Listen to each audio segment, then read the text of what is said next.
Hi, Team Persevere. Today we are reading chapters 34 and 35 in wholes. Before we begin, we are going to stop and review what happened in wholes yesterday. Please pause the video to discuss. We are continuing to work on a reading strategy that we began yesterday with Ms. Kerr, and this reading strategy is to compare and contrast. Compare is to tell how things are the same, and contrast is to tell how things are different. So we could do this with items, such as maybe a popsicle and ice cream, or we could do it with characters. We can compare and contrast characters. Either way, a lot of times we use a Venn diagram to compare and contrast, where we would use a Venn diagram that has two circles that overlap. And in the circle on the left, there would be the title of one topic or character. And in the circle on the right would be the other topic or character. Then where they overlap or are one on top of the other, this is where you put all the information that's the same about the two items or characters. So things that are the same, and then differences of topic 1 versus topic 2. An example of this, compare and contrast Venn diagram. We are comparing cats and dogs. So for a contrast, so differences, a cat, it meows, chases mice, it can hiss and climb trees, and a dog barks, they can chase cats, growl, and dig holes. For compare, so similarities between the two, they both have tails, fur, they're both animals, and they have 4 legs. This is an example of a Venn diagram that we can use to compare and contrast two topics. Today during the reading, you are going to compare and contrast Stanley and Zero. So at this time, I would like you to pause the video so that you can write and draw this Venn diagram in your notebook. The sun was almost directly overhead. He figured he could walk for no more than another hour, maybe 2, before he had to turn back. It seemed pointless. He could see there was nothing ahead of him, nothing but emptiness. He was hot, tired, hungry, and most of all thirsty. Maybe he should just turn around. Maybe he'd already gone halfway and didn't know it. Then, looking around, he saw a pool of water less than 100 yards away from where he was standing. He closed his eyes and opened them to make sure he wasn't imagining it. The pool was still there. He hurried toward it. The pool hurried away from him, moving as he moved, stopping when he stopped. There wasn't any water. It was a mirage caused by the shimmering waves of heat rising off the dry ground. He kept walking. He still carried the empty sack of sunflower seeds. He didn't know if he might find something to put in it. After a while, he thought he could make out the shape of the mountains through the haze. At first, he wasn't sure if it was another kind of mirage. But the farther he walked, the clearer they came into view. Almost straight ahead of him, he could see what looked like a fist, its thumb sticking up. He didn't know how far away it was. 5 miles? 50 miles? One thing was certain, it was more than halfway. He kept walking toward it, although he didn't know why. He knew he'd have to turn around before he got there, but every time he looked at it, it seemed to encourage him, giving him the thumbs up sign.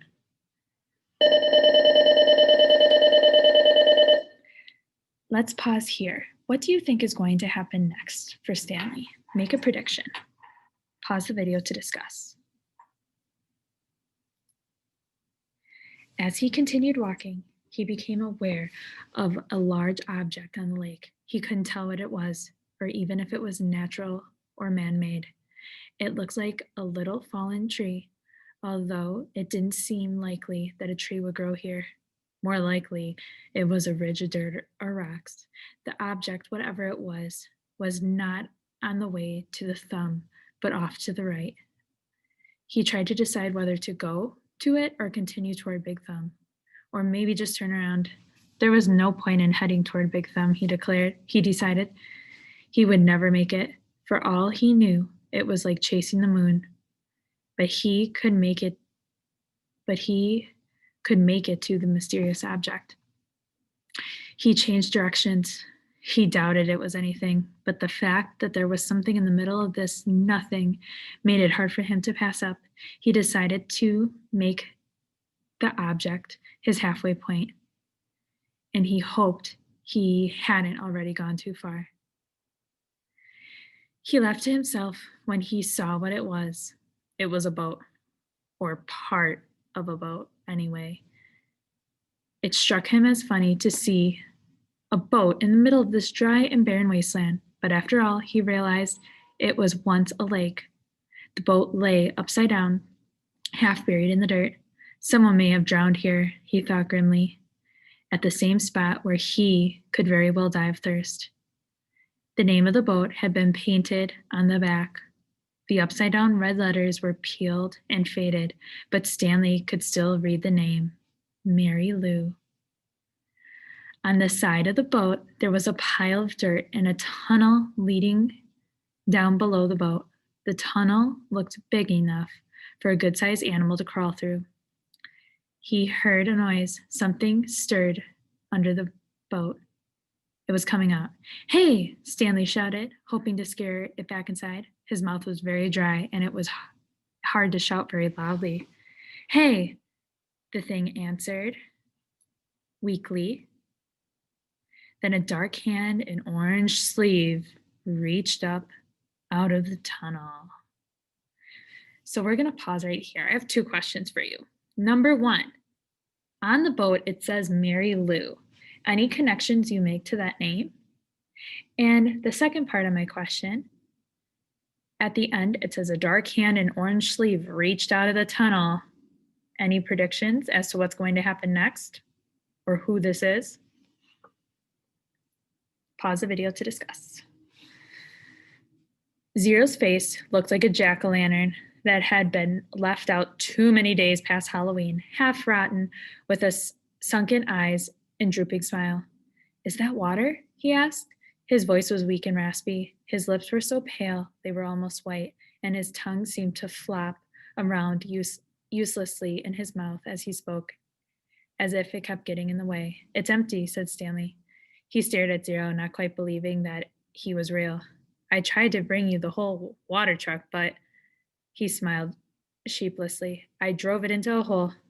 I can't believe you're..." "Me neither," said Zero. "Come on, we got to get back to camp." Zero shook his head. "I'm not going back." "You have to. We both have to." "You want some sploosh?" Zero asked. "What?" Zero shaded his eyes with his forearm. "It's cooler under the boat," he said. Stanley watched Zero crawl back through his hole.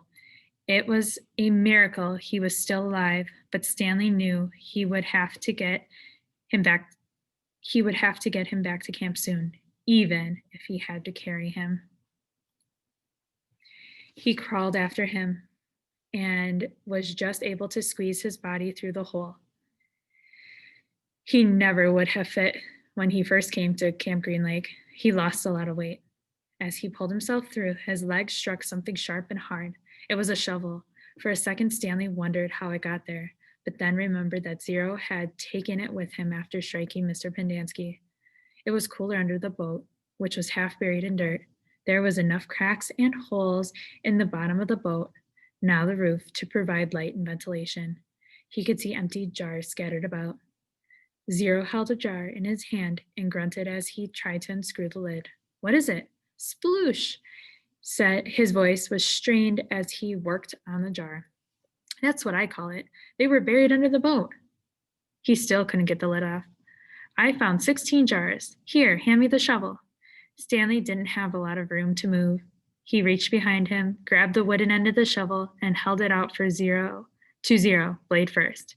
Sometimes you just have to, Zero said as he hit the jar against the blade of the shovel, breaking the top of the jar clean off.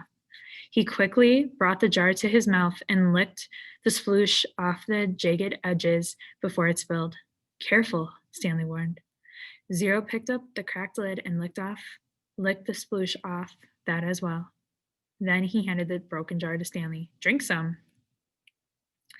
Stanley held it in his hands and stared at it a moment. He was afraid of the broken glass. He was also afraid of the sploosh. It looked like mud. Whatever it was, he realized it must have been in the boat when the boat sank. That meant it was probably over 100 years old. Who knew what kind of bacteria might be living in it? It's good, said Zero, encouraging him. He wondered if Zero had heard of bacteria. He raised the jar to his mouth and carefully took a sip. It was a warm, bubbly, mushy nectar, sweet and tangy. It felt like heaven as it flowed over his dry mouth and down his parched throat. He thought it might have been some kind of fruit at some time, perhaps peaches. Zero smiled. I told you it was good. Stanley didn't want to drink too much, but it was too good to resist. They passed the jar back and forth until it was empty. How many are left? He asked. None, said Zero. Stanley's mouth dropped. Now I have to take you back, he said. I'm not digging any more holes, said Zero. They won't make you dig, Stanley promised. They'll probably send you to a hospital like Barfbag. Barfbag stepped on a rattlesnake, said Zero. Stanley remembered how he'd almost done the same. I guess he didn't hear the rattle. He did it on purpose, said Zero. You think? He took off his shoe and sock first. Stanley shivered as he tried to imagine it. What's Marya La-o-u? Asked Zero. What? Zero concentrated hard. Marya La-o-u. I have no idea. I'll show you, said Zero. He crawled Hack out from under the boat. Stanley followed. Back outside, he had to shield his eyes from the brightness. Zero walked around to the back of the boat and pointed to the upside-down letters. M-R-Y-O-U. Stanley smiled. Mary Lou. It's the name of the boat. Mary Lou, Zero repeated, studying the letters. I thought Y made the Y sound. It does, said Stanley, but not when it's at the end of the word. Sometimes Y is a vowel and sometimes it's a consonant. Zero suddenly groaned. He grabbed his stomach and bent over. Are you all right? Zero dropped to the ground. He lay on his side with his knees pulled up to his chest. He continued to groan. Stanley watched helplessly. He wondered if it was a sploosh. He looked back toward Camp Green Lake. At least he thought it was the direction of Camp Green Lake. He wasn't entirely sure. Zero stopped moaning and his body slowly unbent. I'm taking you back, said Stanley. Zero managed to sit up. He took several deep breaths. Look, I got a plan so you won't get in trouble, Stanley assured him. Remember when I found the gold tube? Remember I gave it to X-Ray and the warden went crazy making us dig where she thought X-Ray had found it? I think if I tell the warden where I really found it, she'll let us off. I'm not going back, said Zero. You've got nowhere else to go, said Stanley. Zero said nothing. You'll die out here, said Stanley. Then I'll die out here. Stanley didn't know what to do. He had come to rescue Zero and instead drank the last of his sploosh. He looked off in the distance. I want you to look at something. I just want you to look at the mountain up there.